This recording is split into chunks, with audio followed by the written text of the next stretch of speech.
2008년 9월 15일 새벽, 미국 뉴욕 월스트리트의 심장부가 처참하게 무너져 내렸습니다. 158년의 역사를 자랑하며 미국 금융제국의 상징으로 불리던 세계 4대 투자은행 리먼 브라더스가 6,130억 달러라는 빚을 지고 전격 파산을 선언한 것입니다. 해가 뜨자마자 수천 명의 엘리트 금융인들이 눈물을 흘리며 자신의 짐이 담긴 종이 상자를 들고 건물 밖으로 쏟아져 나왔죠. 이 충격적인 장면은 전 세계 뉴스 화면을 도배했고 글로벌 주식시장은 단 몇 분 만에 수천조 원을 허공으로 날려보냈습니다. 전 세계를 한순간에 지옥같은 금융마비 상태로 몰아넣은 이 붕괴의 첫 번째 조각은 2000년대 초반에 이미 세워졌습니다. 당시 미국은 정보통신 기업들의 거품이 처참하게 꺼지며 극심한 경기 침체를 겪고 있었죠. 이 위기를 탈출하기 위해 미국 연방준비제도 이사회는 6.5%였던 기준금리를 1%라는 말도 안 되는 수준까지 유례없이 낮추기 시작했습니다. 그래서 은행에 돈을 맡겨봤자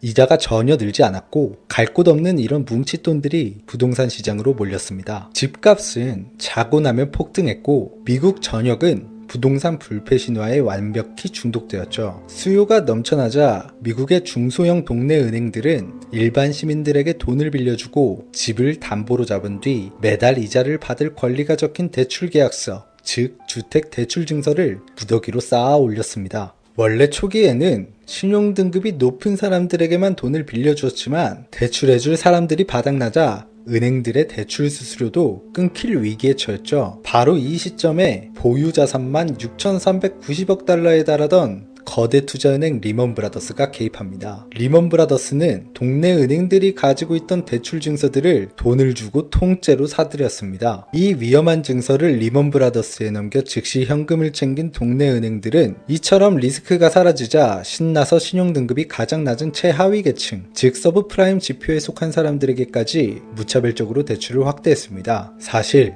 이 동네 은행들은 자본금이 거의 없는 하청업체에 불과했죠. 거대 공장장인 리먼 브라더스가 야, 대출 서류만 가져오면 내가 현금으로 바로 바꿔줄게. 일단 대출부터 좀 해와봐. 라며 매일 막대한 자금을 대주었기 때문에 이런 막장 영업이 가능했던 거였습니다. 직업이 없어도 소득 증빙 서류가 없어도 이름만 적어내면 수억 원짜리 집값의 100%를 빌려주는 기형적인 구조가 미국 전역을 뒤덮었습니다. 그러면 리먼 브라더스는 왜 이 부실한 대출 채권을 뻔히 알면서도 계속 사들였을까요? 그 이유는 자신들은 이 채권을 오래 쥐고 있을 생각이 전혀 없었기 때문입니다. 리먼 브라더스는 사들인 대출 증서들을 수천 개씩 엮어서 주택 저당 증권인 MBS라는 주식 상품으로 묶었습니다. 그리고 이 중에 연체율이 가장 높은 위험한 등급들을 다시 모아 믹서기에 넣고 갈아버리듯 제조합하여 복잡한 파생 상품인 CDO로 재포장했죠. 쉽게 말해 유통기한이 지나 상해버린 생선들을 모아서 살만 바른 뒤 그걸 다시 잘게 다져서 최고급 어묵이라고 속여서 전 세계에 판매한 것입니다. 단 며칠 만에 다른 투자자들에게 홀랑 팔아넘겨 중간에서 중개 수수료만 챙기고 부실의 위험은 전부 최종 구매자에게 떠넘기는 완벽한 폭탄 돌리기 시스템이었습니다. 이 쓰레기 자산이 전 세계로 퍼진 데는 신용평가 회사들의 배신이 결정적이었습니다. 무디스,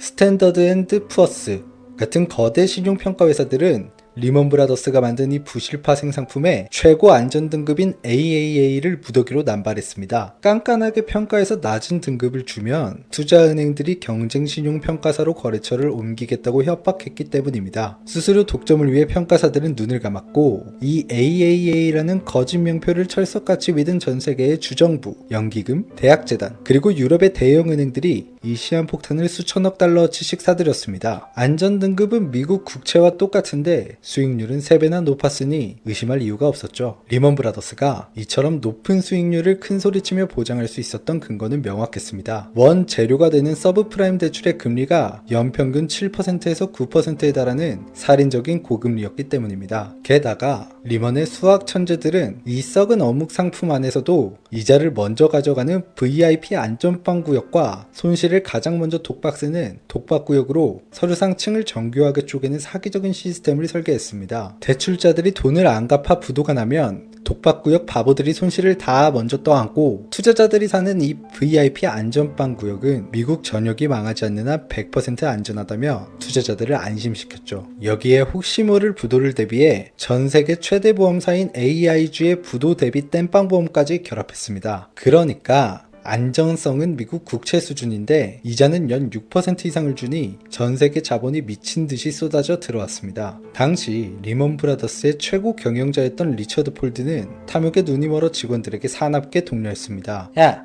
길 가는 불황자에게라도 돈 빌려주고 서류에 사인 받아와. 돈 맛을 본 리먼 브라더스는 자신들이 가진 진짜 돈의 무려 30배가 넘는 빚을 추가로 얻어다가 이 파생 상품 재고를 더 많이 사들이는 폭주를 벌였습니다. 30배 빚잔치의 치명적인 약점은 자산 가치가 단 3%만 떨어져도 진짜 내 돈 전체가 통째로 날아간다는 것이었죠. 결국 영원할 것 같던 파티는 순식간에 끝났습니다. 부동산 시장이 미친 듯이 과열되자 집값을 포함한 미국 전반적인 물가가 통제 불능 수준으로 치솟기 시작한 것입니다. 이게 어느 정도였냐면 한국으로 치면 10억 원짜리 강남 아파트가 단 6년 만에 18억 원으로 폭등하고 1갤런에 1,000원이던 휘발유 가격이 3,000원이 됐을 만큼 시장 전체가 미쳐 돌아가던 상황이었습니다.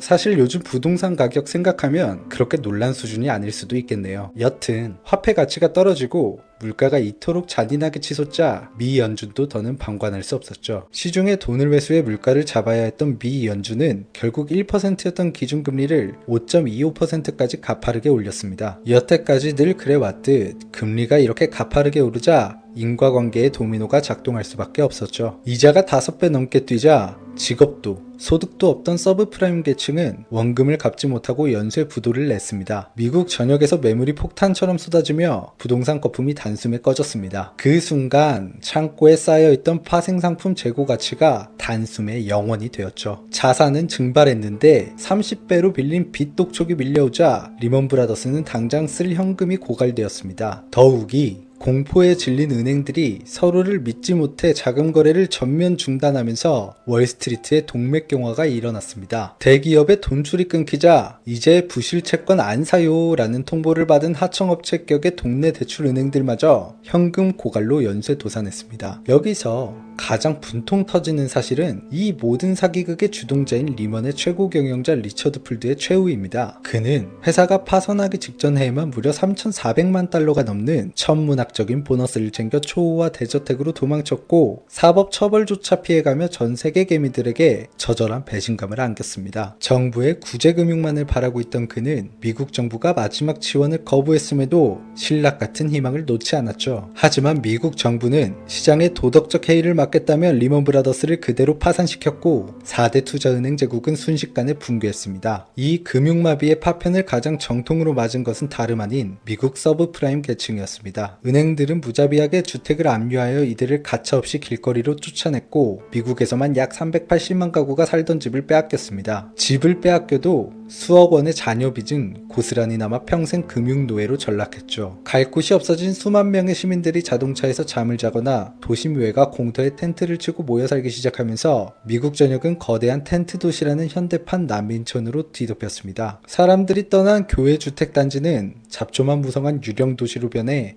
치안마저 완전히 붕괴되었습니다. 이 비극은 결코 남의 나라 이야기가 아니었습니다. 미국발 금융마비의 파도는 국경을 넘어 멀리 떨어진 대한민국까지 순식간에 집어삼켰기 때문입니다. 코스피 지수가 반토막 나고 환율이 1,500원대까지 폭등하면서 수많은 한국의 평범한 주식개미들과 자영업자들이 눈물을 흘리며 도산해야 했습니다. 전 세계에서 2,700만 명이 넘는 사람들이 한순간에 직장을 잃고 길거리로 나앉아야 했죠. 사실 이 모든 파멸의 시초가 된 자금 흐름은 과거 미국의 또 다른 버블 붕괴 사태와 징그럽게 연결되어 있습니다. 리먼 파산을 부른 연준의 금리 인하가 대체 어떤 역사적 맥락에서 시작되었는지 더 깊은 인과관계가 궁금하시다면 상단 카드를 눌러 닷컴 버블 영상을 확인해 주시면 감사하겠습니다. 만약 당시 월스트리트의 금융 엘리트들과 신용평가사들이 눈앞에 수수료 독점과 탐욕을 내려놓고 부실의 지표를 단 한 번이라도 정직하게 평가했다면 전 세계 수천만 명의 가정이 한순간에 난민으로 전락하는 비극은 막을 수 있었을지도 모릅니다. 인간의 끝없는 탐욕이 만든 거품은 결국 자신뿐만 아니라 무고한 전 세계 개미들의 삶까지 송두리째 불태워버린다는 잔혹한 교훈을 남겼습니다. 자, 여기까지 버블박스 5번째 이야기, 서브프라임 모기지 사태 이야기였습니다. 오늘도 하나의 이야기를 사과박스 안에 담으며 마무리하도록 할게요. 앞으로 더 유익한 이야기, 재밌는 이야기 하나씩 담아보도록 하겠습니다. 구독과 좋아요는 박스를 더 크게 만듭니다. 다음 이야기에서 또 만나요.